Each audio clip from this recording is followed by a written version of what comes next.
I didn't notice it happening, but retirement made it easy to stop trying. And now I'm standing in my garage again, just looking, resting, avoiding, drifting. Honestly, I'm not sure anymore.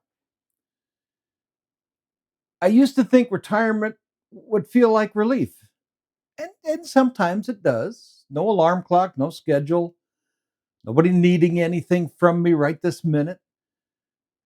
But that's also what makes this so sneaky because nobody's pushing back anymore.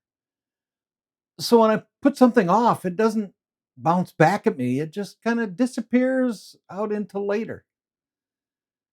And the part that bothers me is how ordinary that starts to feel. One day I'm taking it easy and the next day I'm doing it again.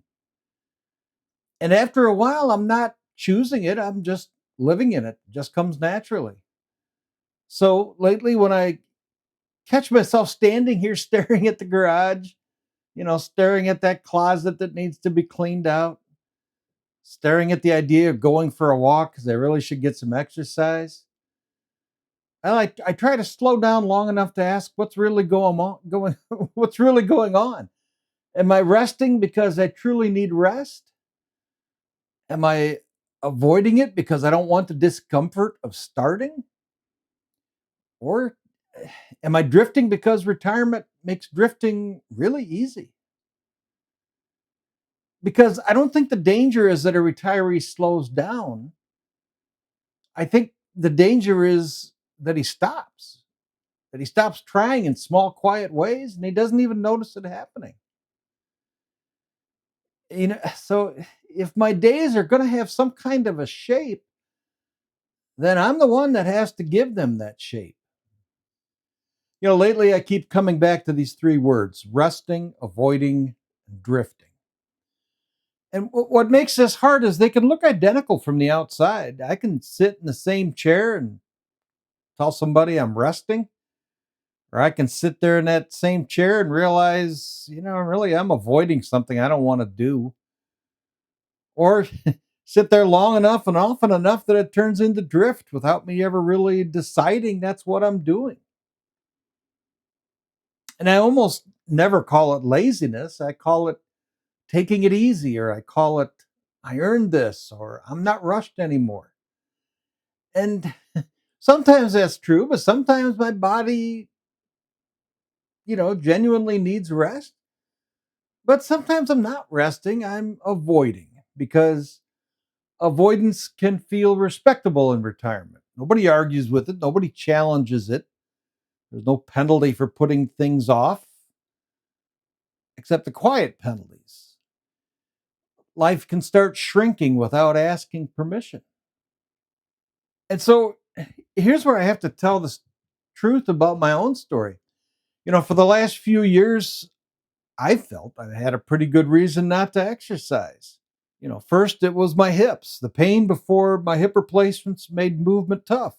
Then came the first hip replacement in 2022 and months of recovery and rehab. And, just when I could have started building up some momentum again, the other hip finally got to the point where it really needed to be replaced in 2024. And I was right back at, okay, well, not yet.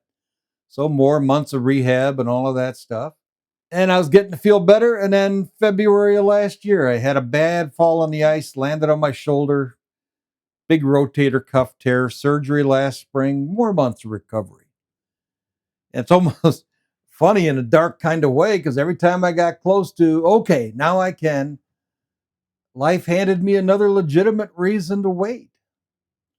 And honestly, after a while, those reasons stopped feeling like setbacks. They started feeling like permission.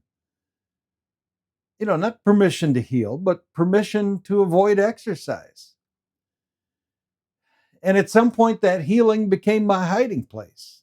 But I also know myself. I started waiting for a day, where I'd feel completely ready, completely safe, completely back to normal. And the truth is, I guess I kept waiting to be 100% before I started. And I'm not sure 100% is coming. I'm 68 years old, probably never going to feel 100%, at least not without getting some exercise, to be honest. So now I'm stuck with a question I can't really dodge. Is this still recovery or is this just inertia? Inertia, a body at rest tends to remain at rest, that sort of thing. Because inertia isn't really dramatic, it's just resistance. And here's what I've noticed about myself: once I finally begin gently, even imperfectly, I'm usually okay. Which tells me something I don't really love admitting. A lot of the battle isn't the whole workout, it's the start. And that's where I catch myself doing this thing. I keep waiting to feel motivated, as if motivation is going to knock on the front door very politely, but it doesn't work that way. Motivation never comes looking for you. It follows you when you start walking, follows you when you start cleaning up that garage. And I've had to tell myself this too. Sometimes my body needs rest. Sometimes my soul just needs some courage. Not a big plan, not a new identity, just courage, the guts to start where I am right now. And so here's what I'm learning: a lot of what I call laziness isn't really about the task, it's about what the task makes me face. Getting the exercise forces me to face my age and my limits. Cleaning out that closet forces decisions. What stays, what goes, what season of my life is over now. In the garage is where I put things I don't want to decide about. Inertia loves indecision because indecision doesn't cost you a thing today, but it charges interest. And retirement makes that easy. I can drift into a smaller life while telling myself I'm just fine. So I'm trying to keep it simple: no speeches, no reinvention, just a question when I feel stuck. Is this rest or is this drift? And if it's drift, I'm not asking for a miracle. I'm asking for one small act of courage. One short walk around the block, maybe tackle one shelf in the closet, go after one corner of the garage.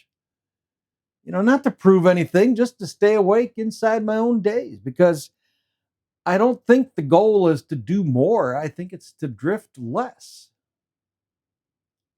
So take good care of yourself, and I'll see you next time.